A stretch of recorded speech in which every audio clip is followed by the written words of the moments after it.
1.5 करोड़ हिंदुस्तानियों के जेहन की आवाज ही लोकतंत्र की आवाज है। इस आवाज को फिर से बुलंद करने के लिए लोकसभा चुनाव के महायज्ञ का आगाज हुआ है। इस महायज्ञ में मतदान की आहुति होनी है, कोई अपने हक के लिए तो कोई हैसियत के लिए, कोई नैतिक न्याय की उम्मीद में तो कोई जाति धर्म राष्ट्रवाद की भावना में बंधकर इस महायज्ञ में मतदान की आहुति देगा। खास बात है कि इस बार लोकसभा चुनाव का ट्रेंड काफी बदल चुका है। चुनावी चुनौतियां बदली है, मतदान की परंपरा बदली है और राजनीतिक दलों के एजेंडे इस बार गौण हैं। क्षेत्रीय दलों की बात ही छोड़ दीजिए, इस बार चुनाव सिर्फ 2 चेहरों पर आकर ठहर गया है। ये 2 चेहरे हैं भाजपा से ताल्लुक रखने वाले पीएम नरेंद्र मोदी और कांग्रेस के अध्यक्ष राहुल गांधी। हालांकि कुछ क्षेत्रीय दल अपने अपने समीकरणों के साथ लोकसभा चुनाव में एनडीए और यूपीए के खेमे से जुड़ गए हैं।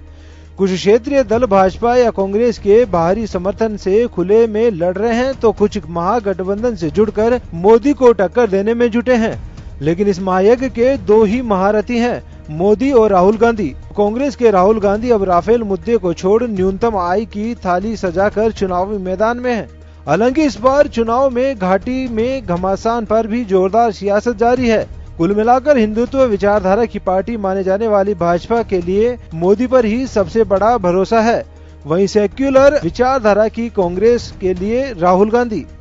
हमारे यहाँ तो राहुल जी कह चुके हैं, हम लोग चुनाव लड़ रहे हैं न सिर्फ इसलिए कांग्रेस जीते, लेकिन 70 सालों में जो हमने देश ने मुल्क ने लोगों ने कुर्बानियां देकर संस्थानों का निर्माण किया था, उन संस्थानों को लगातार नष्ट करने का काम जो कर रहे हैं, उसके खिलाफ पूरा देश इकट्ठा हुआ है।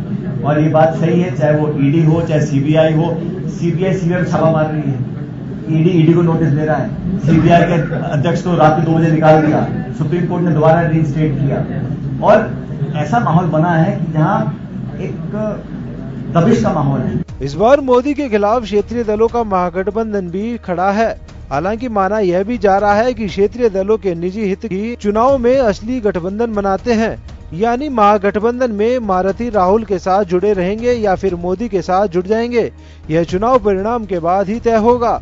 देश में जिन क्षेत्रीय दलों का गठन अपनी अलग थलग विचारधाराओं के लिए हुआ था, वे अब विचारधारा से परे कांग्रेस और भाजपा के साथ गठबंधन कर रहे हैं। जिस भ्रष्टाचार से कुपित होकर आम आदमी पार्टी देश में उपजी थी, आज उसने भी कांग्रेस का हाथ थाम लिया है। आम आदमी पार्टी के सुप्रीमो अरविंद केजरीवाल कहते हैं कि राहुल गांधी के नेतृत्व में कांग्रेस पार्टी का विजन देश हित में है। कुल मिलाकर अपने राजनीतिक अस्तित्व से जुड़े हितों के खातिर अब राजनीतिक दलों की विचारधारा गौण हो गई है।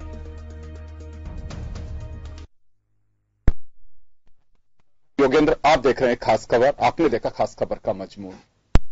हम बात करेंगे कि हिंदुस्तान की सियासत और इसके होने वाले चुनाव हमेशा सुर्खियों में ना केवल देश विदेशों में भी रहे हैं। यहां का परंपरागत तरीका, यहां की आइडियोलॉजी, उनके इश्यूज, ये दुनिया भर में जाने जाते हैं। एक दौर था, चाहे इंदिरा गांधी का हो, अटल बिहारी वाजपेयी का हो, चौधरी चरण सिंह, एक आइडियोलॉजी की सियासत हुआ करती थी। लेकिन यह पैटर्न बदल गया समय के साथ साथ। आज एक मुखी होकर के हमारा चुनाव रह गया है। हम इसे लोकतंत्र का महापर्व कहते हैं, लेकिन महापर्व अब पहले राजनीतिक दलों की विचारधाराएं धीरे धीरे धूमिल होती चली गई।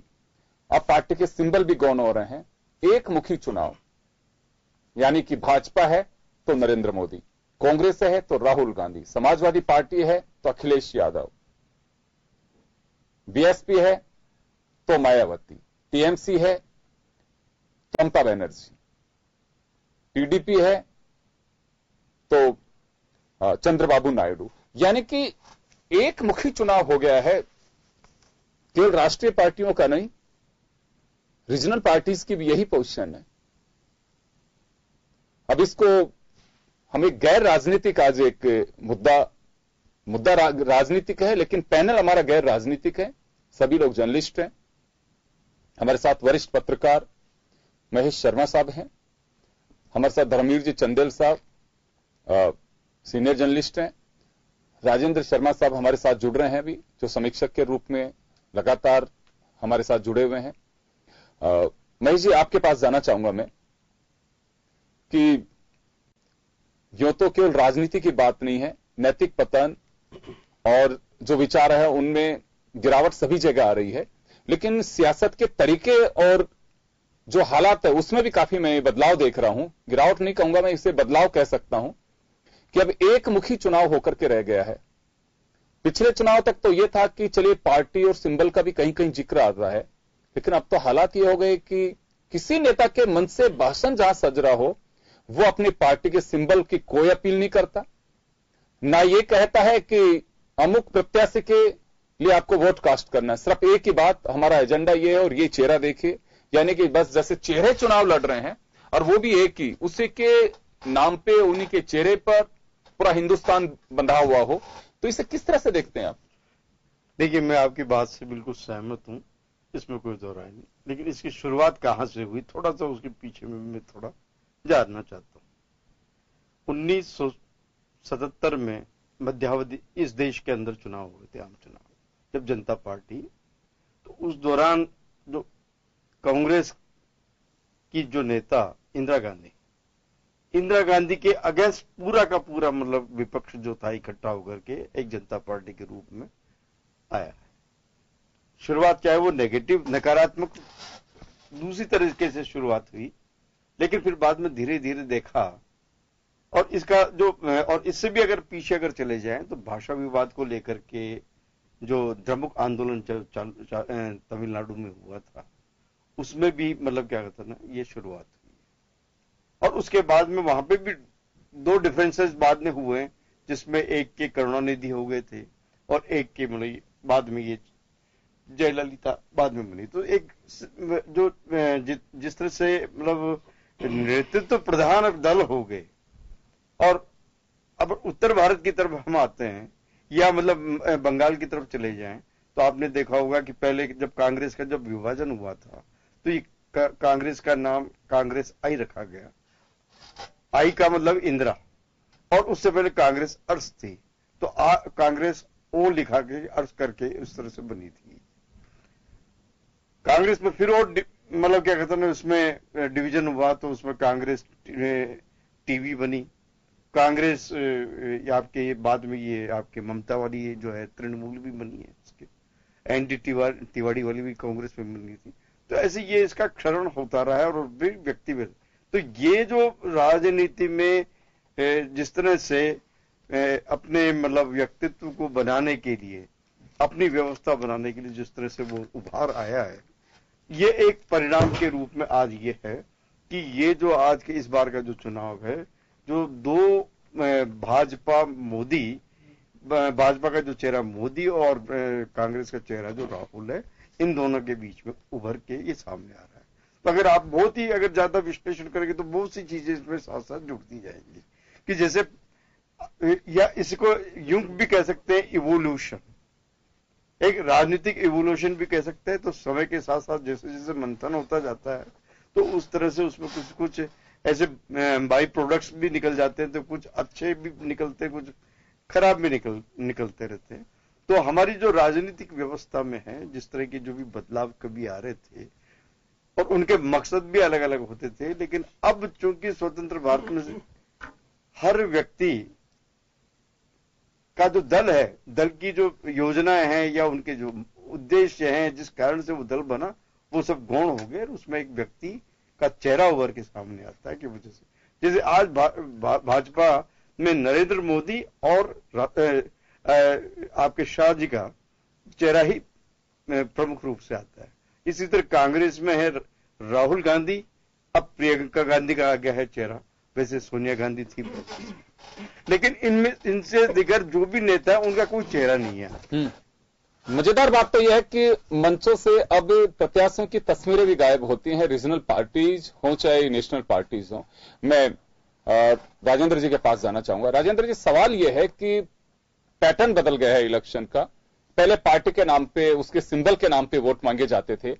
2014 में भी कुछ धीरे धीरे स्थितियां बनी। अब तो हालात ये हो गए हैं कि पार्टियां बिल्कुल गौण है, केवल चेहरे। बीजेपी है नरेंद्र मोदी है, कांग्रेस है राहुल गांधी है, समाजवादी पार्टी है तो अखिलेश यादव है, बीएसपी है तो मायावती, यानी कि कोई भी पार्टी जिसका चेहरा। देखिए जोगन जी, बड़ी स्पष्ट सी बात ये हो गई कि देखिए वोट तो अभी भी पार्टी को ही गिरता है, पार्टी के जो बिल्कुल सिंबल मिलता है उसी को, लेकिन चुनाव का एक एजेंट जो प्रचार है, प्रसार है, उसमें बदलाव आ गया। उसमें बेसिक बदलाव ये आ गया कि पहले कैंडिडेट देख करके वोट दिया जाता था, अब कैंडिडेट नहीं, जो चेहरा पार्टी, जिस चेहरे पार्टी का जो व्यक्ति विशेष का चेहरा है, चाहे मोदी जी का चेहरा हो, अब महेश जी जैसा भी कह रहे थे, चाहे अमित शाह जी का चेहरा हो, चाहे इधर राहुल गांधी जी का हो या प्रियंका जी का हो या किसी मायावती का हो या अखिलेश का हो, किसी का भी हो, उनको चेहरे देख करके, यानी अब क्या हो गया कि आपको जितने कैंडिडेट आपकी पार्टी ने खड़े किए, चाहे 200 खड़े किए हो, चाहे 500 खड़े किए हो, तो सारे जो जिनके नाम पे ठप्पा लगेगा, वो ठप्पा उस चेहरे, एक चेहरे के लेकर के लगेगा। जबकि पहले स्थिति होती थी कहीं पर कैंडिडेट अच्छी छवि वाला है, उसकी पर्सनल लोगों तक अच्छी पहुंच है, उसके बारे में लोगों की अच्छी धारणा है, तो उसके नाम पे वोट गिरते थे। अब वो स्थिति बिल्कुल बदल गई है, पूरा सिनेरियो जो होता है इलेक्शन का, पोलिंग का जो सिनेरियो वो पूरी तरह बदल चुका है, और ये तेजी से बदलाव आया पिछले 2 चुनावों से। बल्कि कहा जाए तो जो 2014 के जो इलेक्शन हुए उसके बाद से तेजी से बदलाव आया है, 2013 के बाद से बदलाव आना चालू हुआ, और उसके बाद विधानसभा के जो चुनाव है, तो उसमें भी आप देखो कि विधानसभा के चुनावों के अंदर भी जो पार्टी के जो राष्ट्रीय नेतृत्व था वही चेहरा काम किया, वहां पर स्थानीय जो नेता लोग थे उन लोगों के चेहरे के नाम पर वोट नहीं गिरे। तो ये सारी चीजें जो बदलाव आया है, इसको देख करके आज सारी स्थिति देख करके चलना पड़ेगा। धर्मवीर जी हमारे साथ में। धर्मवीर जी, आप किस तरह से देखते हैं इसे? क्योंकि एक मुखी ऐसा यहां पे नहीं है, दुनिया के कई मुल्कों में प्रेसिडेंटल यानी कि जो सीधी एक राष्ट्रपति के चुनाव की जो प्रणाली होती है, यूएस देख लीजिए, और वहां व्यक्ति विशेष के चेहरे पे ही वोट मिलते हैं।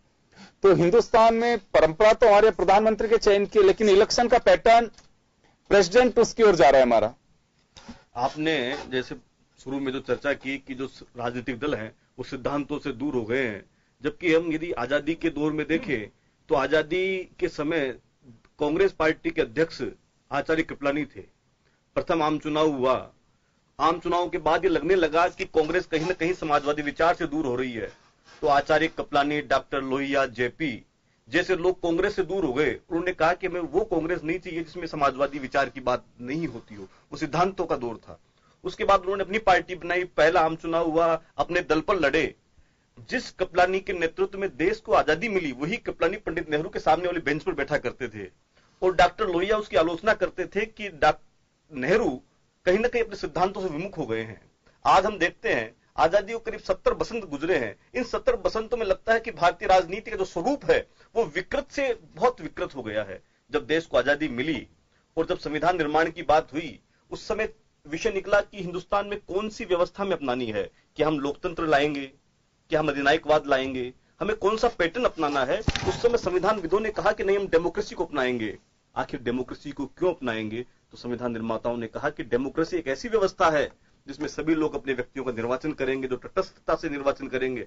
पश्चिम के, चाहे अमेरिका हो, इंग्लैंड हो, यूरोप हो, उन्होंने आलोचना करते हुए कहा कि जिस देश में अधिकांश लोग निरक्षर हैं, जहां लोग पढ़ना लिखना नहीं जानते हैं, वो अपने प्रतिनिधि किस प्रकार चुनाव होंगे? हास्यास्पद स्थिति थी। लेकिन इस देश की जनता ने अपने विवेक से, अपनी बुद्धि से, अपनी ताकत के बल पर समय समय पर बता दिया कि हम बुद्धिमान हैं, हम सजग हैं, हम लोकतंत्र के सबसे बड़े हितैषी हैं।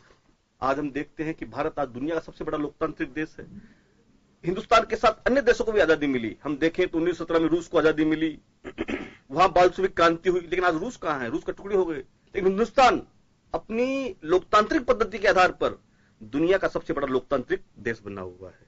ऐसे में हम डेमोक्रेसी जो हिंदुस्तान की खूबसूरती है, हम आज दुनिया के मंच पर खड़े होकर ये कहते हैं कि भारत एक ऐसा मुल्क है जहां पर भाषा भूषा, रंग भेद, जाति बिरादरी, धर्म संप्रदाय के आधार पर हम बहुत बटे हुए हैं, लेकिन जब देश की बात आती है, एकजुटता की बात आती है, राष्ट्र की बात आती है, तो हम पूरे एक माला में पिरो दिए जाते हैं।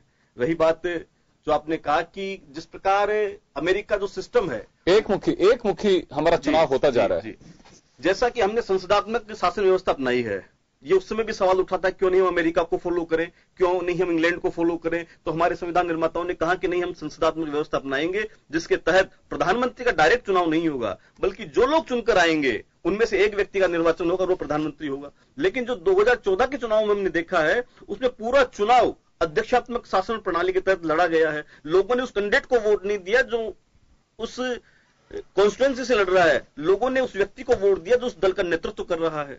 अब ऐसे में इसके सुखद परिणाम भी है, दुखद परिणाम भी है, और इसकी आने वाले समय में समीक्षा होगी कि हम जिस पैटर्न पर चले हैं वो पैटर्न हमारे लिए कितना फलदायी रहा है और इसके क्या दुष्परिणाम हो सकते हैं। मैं एक निवेदन और कर दूं कि हिंदुस्तान में पहली बार नहीं है कि जब पूरा हिंदुस्तान अध्यक्षात्मक प्रणाली या प्रेसिडेंशियल सिस्टम के तहत लड़ा गया है। हम देखते हैं कि जब 1971 में इंदिरा गांधी ने गरीबी हटाओ का नारा दिया था तो देश की पूरी जनता इंदिरा गांधी के समकक्ष खड़ी हो गई थी, और उससे पहले हम देखते हैं जब आपातकाल इस देश पर थोपा गया तो उस समय जेपी के नेतृत्व में जो आंदोलन शुरू हुआ, जेपी बहुत वृद्ध थे, उनकी स्थिति बहुत ही कमजोर थी, एक दिन में एक बार डायलिसिस होती थी, लेकिन पूरा देश, पूरा युवा उसके पीछे लग गए और सोचा कि जेपी के नेतृत्व में देश में क्रांति होगी। वो सिस्टम भी एक अध्यक्षात्मक शासन प्रणाली के रूप में हमारे सामने आया था। तो ऐसे में हमें ये विचार करना चाहिए कि जो राजनीतिक दलों से पाक साफ होने की कल्पना हम करते हैं, हम उनसे सीखते हैं, क्योंकि हम उनको वोट देते हैं, हम सोचते हैं कि ये हमारे आइकॉन होंगे, लेकिन ये आइकॉन क्या कर रहे हैं इस पर विचार किया जाना चाहिए। क्योंकि जो व्यक्ति आज अमुक पार्टी में है, पता लगता है कि शाम को उसने दूसरी पार्टी ज्वाइन कर ली, और जो प्रथम पार्टी है उसकी आलोचनाओं का उसने तो एक पूरा सिलसिलावार शुरू कर दिया। तो ऐसे में ये बड़ी दुखद स्थिति है। लगता है कि इन 70 सालों की यात्रा में हमने हमारे जो सिद्धांत जो बनाए, जो हमारे प्रिंसिपल्स जो हमने बनाए, वो कहीं ना कहीं तिरोहित हो गए हैं। मैं बिल्कुल आऊंगा आपके पास में। धर्मवीर जी ने सही कहा कि अध्यक्षात्मक जो प्रणाली है, हालांकि हमारे यहां कोई संभावना है नहीं, क्योंकि संविधान ही आपको बदलना होगा अगर ऐसा कुछ होगा तो। लेकिन पैटर्न बदल गया इलेक्शन का, वो इंगित करता है कि हम उस ओर जा रहे हैं। अब इसके क्या नफा नुकसान क्या होगा ये तो मालूम नहीं है, लेकिन चेहरे अहम हो गए, ये बड़ी बात है। तो ऐसे में आइडियोलॉजी गौण हो गई है। आप किसी पार्टी से पूछ लीजिए, दबी जुबान में एक ही बात बोलते हैं कि साहब विनिंग फैक्टर भी मायने रखता है, यानी कि ताकत जिसके चेहरे में, जिसके फेस में है, यानी कि जो अट्रैक्ट कर सकता है मतदाता को, वो हीरो है। और यही हो रहा है। आइडियोलॉजी आपको मायने नहीं रखती है। मैं महेश जी के पास जाना चाहता हूं। महेश जी, मुद्दा यह है कि समय के साथ चीजें बदलती हैं, प्रकृति का नियम है बदलाव, लेकिन पैटर्न हमारा जो बदल रहा है, केवल इलेक्शन प्रचार का पैटर्न बदल रहा है, पैटर्न में कहीं कोई नहीं है। आज भी लोकसभा में बहुमत दल का नेता होता है, वो प्रधानमंत्री बनता है, और हमारे यहां है जिसका बहुमत लोकसभा में ज्यादा होगा वही प्रधानमंत्री बनेगा, उसमें कहीं कोई बात नहीं है। लेकिन जो एक पैटर्न बन रहा है हमारा, उसमें बदलाव देख रहे हैं। इससे कहीं कुछ, जैसे अभी धर्मवीर जी कह रहे थे कि विकृत से विकृत स्थितियां बनती जा रही हैं राजनीति में, उसका एक बदलाव का स्वरूप, मैं तो इसे बदलाव कहूंगा, इसे कि बदलाव है ये। लेकिन इसके कुछ ऐसे परिणाम आ सकते हैं, क्योंकि पार्टियां पहले आइडियोलॉजी के आधार पे उनका अपना एक एजेंडा होता था कि इस एजेंडे पे पार्टी आगे बढ़ रही है, अंडरस्टूड था कि ये मुद्दा इस पार्टी का होगा ही होगा। लेकिन मुद्दे तो रहे नहीं, या तो मुद्दे रोज गढ़े जाते हैं कि सामने वाले के श्रीमुख से क्या निकलेगा उसको पकड़ लो, अब बस ये हमारा मुद्दा है। देखिए, जहां तक है अभी तक, अब ये 1900 इसको 89 तक मैं बता रहा हूं, इस देश की राजनीति 89 तक ये रहा है कि जब भी देश में बहुमत वाली सरकार बनी है, जब अपने बूते भी बनी हुई सरकार, और उसके बाद में जो 89 के बाद के जो चुनाव हुए, उसमें जब ये जो खिचड़ी मतलब क्या होता है ना, जो त्रिशंकु सरकार बनने की स्थिति आई है, देश ने कम से कम इनको 25 से 30 साल तक झेला। इस दौर से जब ये राजनीति गुजरी है और देखा कि ये गठबंधन वाली जो कामयाब नहीं हो पा रही है, तो जहां तक फिर जो सवाल आया कि आगे क्या किया जाए, तो देश की जनता ने जैसे एक नए चेहरे के रूप में पिछले चुनाव में मोदी ऐसा मजबूत चेहरा दिखा, जिन्हें ये लगा कि ये कुछ कर सकता है। तो आपने ये देखा होगा कि 282 उनको एकदम बहुमत में अकेले अपने दल पे आ गई, और ये बड़ा क्रेडिट नरेंद्र मोदी को। अब स्थिति ये है कि कांग्रेस में भी है, तो कांग्रेस ने कहा कि उसका विकल्प कौन बने। आप ये एडीएमके, डीएमके, शिवसेना, ममता, अखिलेश और बसपा सब अपने अपने दायरों तक ही सीमित हैं। अब रहा सवाल कि इसमें कांग्रेस में कौन किसका ऐसा चेहरा बनाया जाए, तैयार किया जाए, तो ये जो है फिनिशिंग टच दी गई है कांग्रेस के अंदर, जिसमें राहुल के रूप में उसको प्रोजेक्ट किया गया। अब वो चेहरे के लिए कि राहुल के नेतृत्व में जो भी करेगा वही काम करेगा। आज ये देख लीजिए, जो भी बात होती है, तो मोदी साहब बीजेपी में कौन, मोदी और शाह जो भी करेंगे वो करेंगे, और इस तरह से राहुल और क्या जैसे जो भी डिसाइड करेंगे वो उनके सारे के सारे जो दूसरे जो द्वितीय इनकी जो द्वितीय श्रेणी के जो भी नेता हैं वो सब इनकी तरफ देखते हैं कि भाई ये जो कहेंगे उसके हिसाब से भले सलाह उनको दे देंगे उन नेताओं कि कहीं ना कहीं मतलब क्या होता है एक विकल्प के तौर पर। राजनीति में क्या है कि अगर आप एक ही साइड में अगर चले गए, एक ही नेतृत्व की ओर बढ़ गए, तो एक दल में एक ही दल का लगातार शासन हो जाएगा।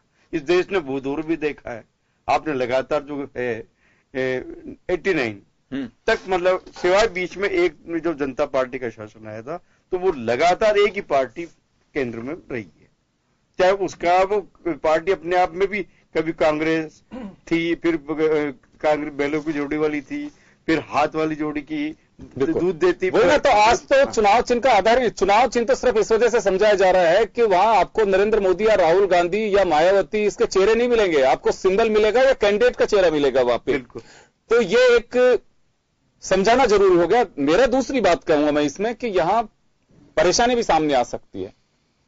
ये वर्कर सरपंच के चुनाव में जैसे कि 12 घंटे पहले आपको सिंबल अलॉट होता है कि शाम के वक्त सिंबल मिल गया, अगले दिन से वोटिंग करनी है। जब समझाया जाता है फटाफट कार्यकर्ता समझाते हैं कि देखिए ये चुनाव चिन्ह है और ये नाम है, आपको चुनाव चिन्ह याद रखना है।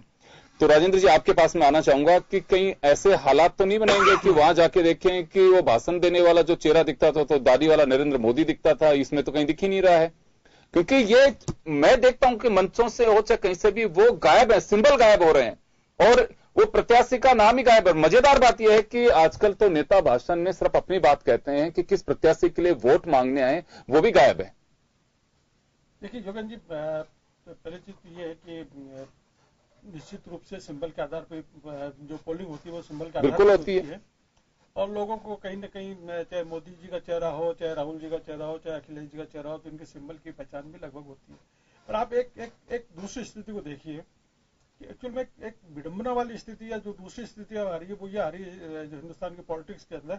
आपातकाल के जस्ट बाद में देखिए कि मोरारजी देसाई बने, फिर उनके बाद में चरण सिंह बने, जगजीवन राम तो नहीं बने, फिर उसके बाद में जो चंद्रशेखर बने, उसके बाद में फिर बदलाव आया, बीपी सिंह के टाइम पे बीपी सिंह बने, उसके बाद में फिर तो जो देवगौड़ा जी बने, गुजराल जी बने, ये बने क्या अब वो जो 10, 15, 20, 25, 30, 40 जो के नेता थे, 30, 40 सांसदों के नेता थे, उन लोगों को भी प्राइम मिनिस्टर बनने का मौका मिला। उसके बाद से अब स्थिति ये हो गई कि जो छोटे दल हैं, स्थानीय दल हैं, वो ये संभावना तलाशते हैं कि ऐसी स्थिति आनी चाहिए जिससे कि हम कहीं आगे बढ़ जाएं और हम पीएम बन जाएं। इसलिए जो कांग्रेस महागठबंधन वाली चीजों के अंदर जो पूरी तरह से सक्सेस नहीं हो पा रहा, उसका एक रीजन ये भी है कि हर व्यक्ति संभावना तलाश रहा है कि मायावती जी तलाश रही है कि मैं बन जाऊंगी पीएम। नहीं, मैं ये गठबंधन का एक अलग विषय हुआ, मैं तो चेहरे की बात कर रहा हूं कि मंच से जब नेताओं के स्पीच जो झलकते हैं वो सिर्फ ये होते हैं कि बस जो चेहरा जिसको आप सुन रहे हो पार्टी में, अभी आप कहीं पे भी गए, जैसे राजस्थान के दौरे पे नरेंद्र मोदी साहब आते हैं तो केवल बस नरेंद्र मोदी जी की जयकारे, या राहुल गांधी आते हैं राहुल गांधी के जयकारे, और चर्चाएं केवल बस राहुल जी के सपने ये हैं, नरेंद्र मोदी साहब के ख्वाब ये हैं, या देश को ये दे रहे हैं, उसके अलावा कोई बात नहीं होती है। तो कहने का मेरा मतलब यह है कि कैंडिडेट भी आपका है, आपकी एक अपनी आइडियोलॉजी है, आपका एक सिंबल है, चर्चा उसकी नहीं हो पाती है। नहीं, ये आप बिल्कुल सही कह रहे हो, पर देखिए 1971 के बाद की स्थिति देखिए कि इंदिरा जी के नाम पे वोट गिरा, पूरे देश के अंदर कैंपेन चला, इंदिरा जी के नाम पे कोई भी कैंडिडेट खड़ा हुआ इंदिरा जी के नाम पे जीता जी। इमरजेंसी के जस्ट बाद में जब जनता पार्टी की सरकार बनी, जनता पार्टी की सरकार गिर गई, उसके बाद में जो इलेक्शन हुआ उसके अंदर आप देखिए कि वही इंदिरा जी के नाम पे वोट गिरे पूरे देश के अंदर। तो ऐसे से 20 का पीरियड कुछ ऐसा है कि जब कैंडिडेट के नाम पे या दूसरी चीजों पे आ गई, पर इसके में कोई बुराई भी अपने को नहीं देखनी चाहिए कि क्योंकि एक व्यक्तित्व को लेकर के यदि आप वोट कास्ट कर रहे हो। चलिए, मैं समय कम है, मैं 30 सेकंड का वक्त एक बार धर्मवीर जी को दूंगा। धर्मवीर जी, इसे मैं समय हमारे पास में कम है, मैं आपसे जानना चाहूंगा कि बदलाव है, मेरी नजर में एक बदलाव है ये, और ये राजनीतिक दलों को देखना है कि मेरिट डिमेरिट दोनों होते हैं, क्योंकि अब नरेंद्र मोदी का चेहरा लेके आई है बीजेपी, तो पहली मर्तबा उसे 282 सीट भी मिली है, और राहुल गांधी का चेहरा लेके आए तो कांग्रेस को लगता होगा कि अभी एक ऐसा हमारे पास में चेहरा है, यंग है, डायनेमिक लगते हैं, तो हम इसी पे हैं। लेकिन इसके कुछ मेरिट डिमेरिट हर चीज में होती हैं। इसमें मैं दो बातें कहूंगा कि हमने संसदात्मक व्यवस्था अपनाई है, लेकिन हम कहीं ना कहीं अध्यक्षात्मक व्यवस्था की ओर बढ़ रहे हैं। अब इसके क्या लाभ होंगे, क्या नुकसान होगा, क्या देश का संविधान परिवर्तित किया जाएगा, इन पर पता चल पाएगा आने वाले दिनों में कि ये कितना फलदायी रहेगा। क्योंकि जब संसदात्मक व्यवस्था है तो हमारे चुने हुए प्रतिनिधि प्रधानमंत्री को चुनते हैं, जबकि हमारा रिवाज, हमारी परंपराएं ये रही है अब तक की कि पहले नेहरू जी के नाम पे चुनाव होता था, बाद में शास्त्री जी के नाम पर हुआ, इंदिरा जी के नाम पर हुआ, फिर जे अपना आपातकाल का दौर चला, फिर बोफोर्स का दौर चला, फिर हवाला का दौर चला। ये तमाम जो चुनाव हिंदुस्तान में हुए कहीं ना कहीं मुद्दों के आधार पर हुए, और इन मुद्दों में एक बड़ी समस्या जो मुझे दिखाई पड़ती है, इसको मैं राजनीतिक विद्रुपता के रूप में देखूंगा कि जो आपका घोषणा पत्र है, जो आपकी बाइबल है, कुरान है, गीता है, आप उसकी चर्चा करते नहीं है। किसी नेता ने या आपने क्या किया उसकी भी चर्चा नहीं होती है। आपने क्या किया, आप सत्ता में रहे, आप विपक्ष में रहे, इसकी कोई चर्चा नहीं है। चर्चा उसकी होती है किसी नेता ने कोई बयान दे दिया, उस बयान से ही उसका ऑपरेशन करना है। बिल्कुल, उस बयान से ही पूरा स्पीच चला जाता है, जबकि उस बयान का कोई मौलिक आधार नहीं है। बाद में उसका खंडन भी आ जाता है, बाद में ये भी कह दिया जाता है कि तोड़ मरोड़ कर पेश किया गया है। एक दौर था जब इलेक्ट्रॉनिक मीडिया नहीं था तो पत्रकारों पर तोहमत लगा दी जाती थी, हम जो कहते हैं नहीं छपा। दूसरा बात है जबकि इलेक्ट्रॉनिक मीडिया में साफ चलिए, मैं धर्मवीर जी माफी चाहूंगा, मैं रोकना चाहूंगा। तो कुल मिलाकर के यह है बात कि एजेंडा गायब है, सिर्फ एक चेहरा आपके पास में है। केवल एक पार्टी को हम नहीं इसके लिए ब्लेम कर रहे हैं, सभी राजनीतिक दलों में एक चेहरा हो गया है, सिंबल भी उसके बाद में नीचे आता है। और लेकिन अब पब्लिक का अंदाज, उनका जो कहें कि टेस्ट जो है वो भी ये रह गया कि वोट किसको डालना है कि फलाना चेहरा है। आपका कैंडिडेट कौन है उससे मतलब नहीं है, सिर्फ यह है कि चेहरा। पढ़े लिखे लोग हैं, मैं ये नहीं कह रहा कि मतदाता की समझ पे कोई सवाल हो, बिल्कुल नहीं है। लेकिन ये बदलाव का एक दौर ऐसा है जिसपे हमने चिंता करने की कोशिश की है, और हो सकता है कि ये दौर अच्छा भी हो। एक बदलाव है ये, अभी बदलाव कहां किस मोड़ पे जाकर के रुकेगा ये देखने वाली बात होगी। बहुत बहुत शुक्रिया आप सभी का। खास खबर में आज इतना ही, दीजिए इजाजत, नमस्कार।